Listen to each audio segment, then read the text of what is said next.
Une nouvelle séance s'achève sur les marchés financiers entre repli, rebond et arbitrage des investisseurs, faisant le point ensemble sur les principaux mouvements qui ont animé les places boursières ce mardi.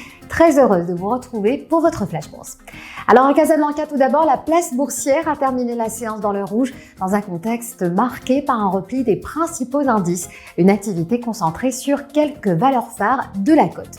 Le MASI, principal indice de la bourse de Casablanca, a reculé de 0,96% pour clôturer à 18 224 points. Le MASI 20 a également terminé en baisse, cédant 0,82% à 1340 points. Malgré cette orientation négative, les échanges sont restés dynamiques. Le volume global des transactions avait passé les 102 millions de dirhams, traduisant une activité soutenue sur le marché. Du côté des valeurs les plus actives, HPS s'est distinguée avec un volume de 23 millions de dirhams.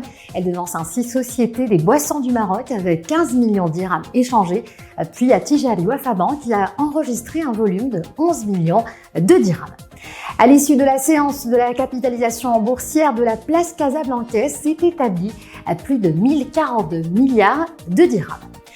Au-delà de la place casablancaise, les investisseurs ont de nouveau été rattrapés par les turbulences qui secouent le secteur mondial des semi-conducteurs, un compartiment devenu incontournable dans la dynamique des marchés depuis l'essor de l'intelligence artificielle. Les principales bourses mondiales ont évolué ainsi en ordre dispersé, pénalisées par les résultats de Samsung Electronics qui ont ravivé encore une fois les interrogations sur les valorisations du secteur technologique et entraîné un nouveau mouvement de prise de bénéfices. À Wall Street, dans les premiers échanges, le Nasdaq, fortement exposé aux valeurs technologiques, a reculé de 0,71%. Le S&P 500 a abandonné 0,14%, tandis que le Dow Jones faisait figure d'exception avec une progression de 0,22%. En Europe, cette fois-ci, le tableau restait contrasté. Francfort cédait 1% et Milan 0,28%. Paris a évolué quasiment à l'équilibre avec une légère hausse de 0,01%, tandis que Londres a progressé de 0,69%, soutenu par le léger rebond des cours du pétrole. Justement, sur le marché de l'énergie, le pétrole retrouvait le devant de la scène. Les prix du brut repartent à la hausse après de nouvelles attaques visant les navires dans les détroit d'Ormuz.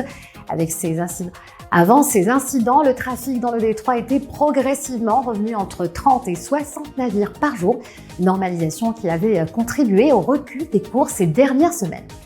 C'est aujourd'hui vers 14h GMT, le Brent de la mer du Nord, référence mondiale de brut, a progressé pour atteindre les 73 $ le baril, alors que le pétrole américain, le WTI, a atteint les 70 $ le baril. Les marchés restent donc suspendus aux évolutions géopolitiques qui continuent d'influencer les cours de l'énergie, le sentiment des investisseurs à l'échelle mondiale. C'est la fin de votre Flash Bourse sur EcoBourse. Merci de votre fidélité. Excellente soirée et à demain pour un nouveau décryptage de l'actualité des marchés financiers.